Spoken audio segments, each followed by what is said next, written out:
What is going on, beautiful folks? Welcome to another episode of Storytime with Lee Hammock, your favorite diagnosed narcissist. Y'all, today we got a story. A subscriber sent in. She said her narcissistic partner was cheating on her so much, but kept telling her that she was special and that he only wanted her for real, even though he was cheating. I'm gonna read the story and I'm gonna break it down, y'all. I might give a little anecdotes when I'm talking about it, but we're gonna read it and we're gonna break it down. Hey there, do you want to share my story? You can use it as an example. I was with my ex-husband for like 14 years. Met him when I was 16. So you were 30 years old at the end of this.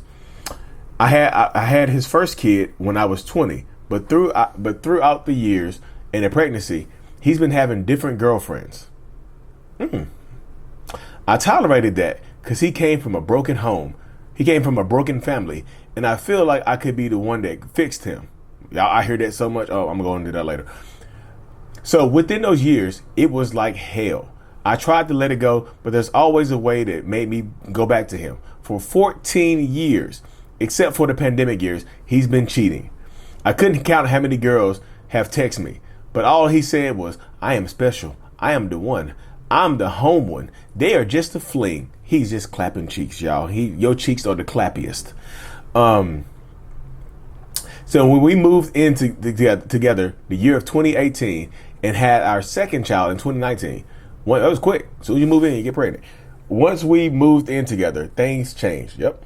I know he's still cheating. I put a tracker on him. I know I am getting crazy, but I couldn't help it. I gained weight after the second child. He brainwashed me like I am old, I am fat, I have 2 kids so that nobody else will want me. And I actually believed it. Y'all be surprised how many people say that. My ego was very low at the time, plus postpartum depression, and everything went crazy. He still seen the exes, and the girls still texting me. I still convinced myself that one day he will change, but things were getting worse. He ain't coming home, and I am drinking myself to sleep every single night. So one day I realized he ain't participating in the family. Okay.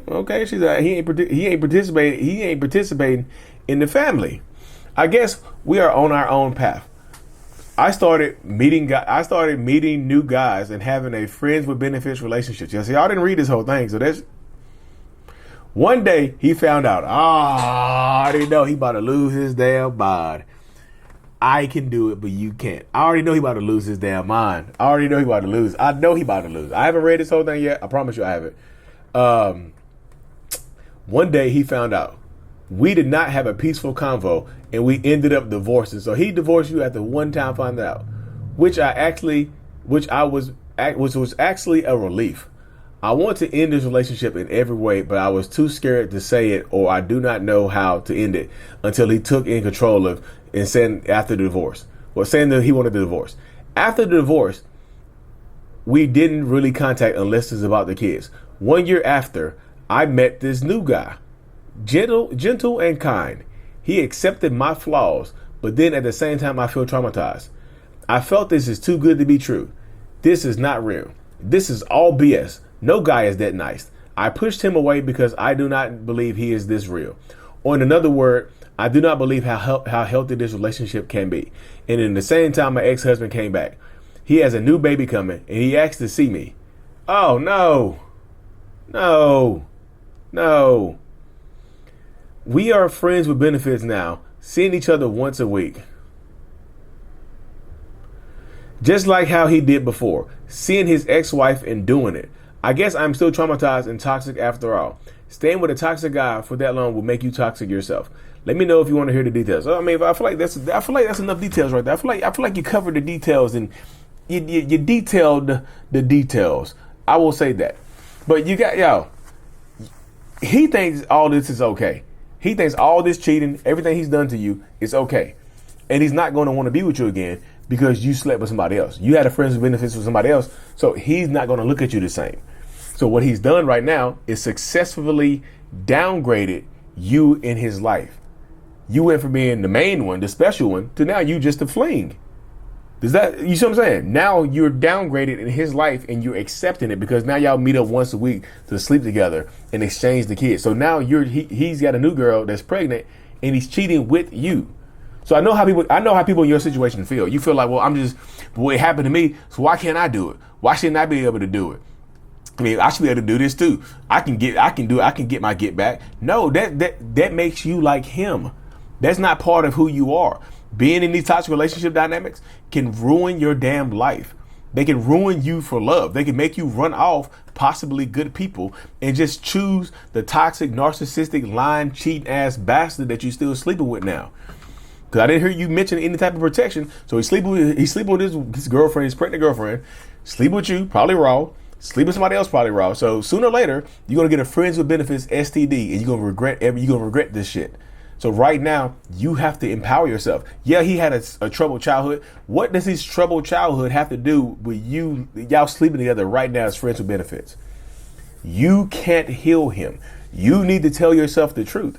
There's clearly other people out there that will love you and care about you, but you yourself have to love and care about yourself more, because I feel like a lot of times with people in your situation, your ego, it's not even your ego.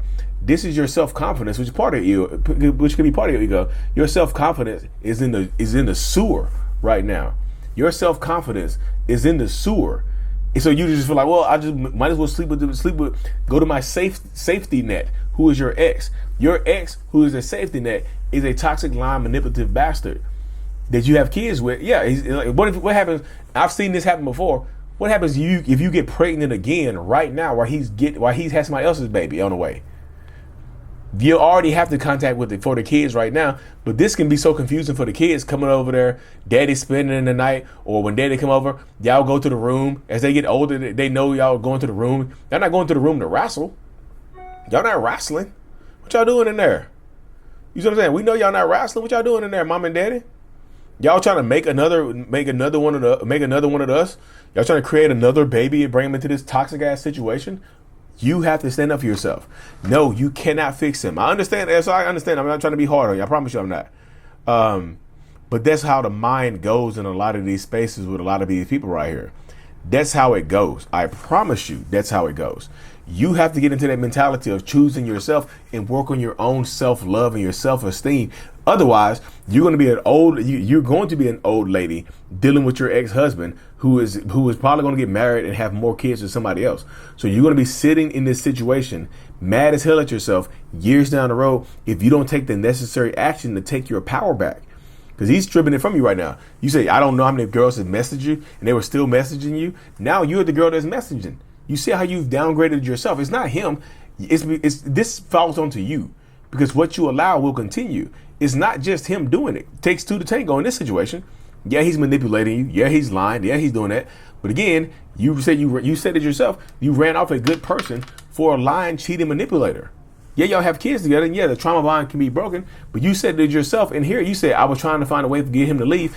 Then why did you allow him back into your space? I wanted him to take control and take the power, and he did by divorcing me, and now you're giving that power right back to him. You got your power, you got divorced, you got free, you met somebody else, you proved that you can find other people, but then you chose the toxicity right now. So you have to empower yourself right now. You have to take the action. You have to take the action right now. Yeah, he had a tough childhood. Yeah, this, yeah, that. But like, he's going to keep doing the same things over and over again, because being realistic, he thinks it's okay. He thinks these behaviors are okay. He thinks you're okay with it, because are you not? You're okay with it. You said we meet once a week. We are in this friends with benefits now, seeing each other once a week. That's really like an enema. It's not like you're giving yourself an enema. We see each other once a week. Your ex-husband is now your enema, your narcissistic enema that you're giving yourself right here, a narcissistic suppository. I'm still traumatized and toxic after all. You're traumatized and you're behaving in a toxic manner because this is what you know. Yes, I agree with the trauma that you've been traumatized, but I don't agree with you being super toxic because this is all you know. You need to go to talk to a therapist to work through the trauma of this relationship. This person, this man, your ex, is all you know. You said you've been with him for 16 years.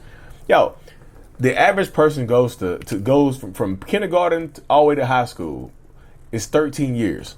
You've been with him longer than that. You've been with him for 14 years. So you have a whole education through this person. You know him more than you know math. You know what I'm saying? So you have to work through that. You have to empower yourself to set yourself free, or this just continues. And it continuously it's going to get worse, because why would it get better? He has a baby on the way, and he doesn't have the burden or the burden of dealing with you only once a week. And what's going to happen is, I already see this happen right here. You're going to try to stop the friends with benefits, and he's going to threaten to not see the kids anymore because it's like clockwork. You don't want to give me the buns? Well, I don't want them kids.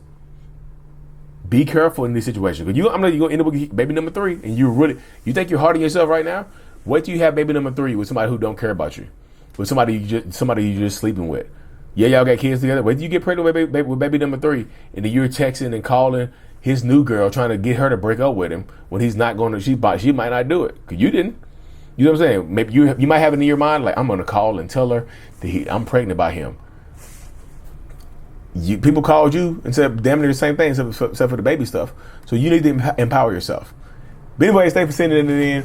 The email and stuff will be at the end, y'all. Make sure you subscribe to the channel if you haven't already. And as always, mental illness is out. Peace. Thank you so much for making it to the end of my video. I truly appreciate every single one of y'all. If you haven't already, hit that subscribe button, y'all. It don't cost you nothing. It don't cost a thing. If you want to send in your story to be broken down or send in some text messages, you can do that at info@mentalhealness.net, or you can send me a short voicemail, brief voicemail to 855-432-5637. I love interacting with y'all. I love breaking these stories down. Thank y'all so much. I will see y'all in the next reaction video. Peace.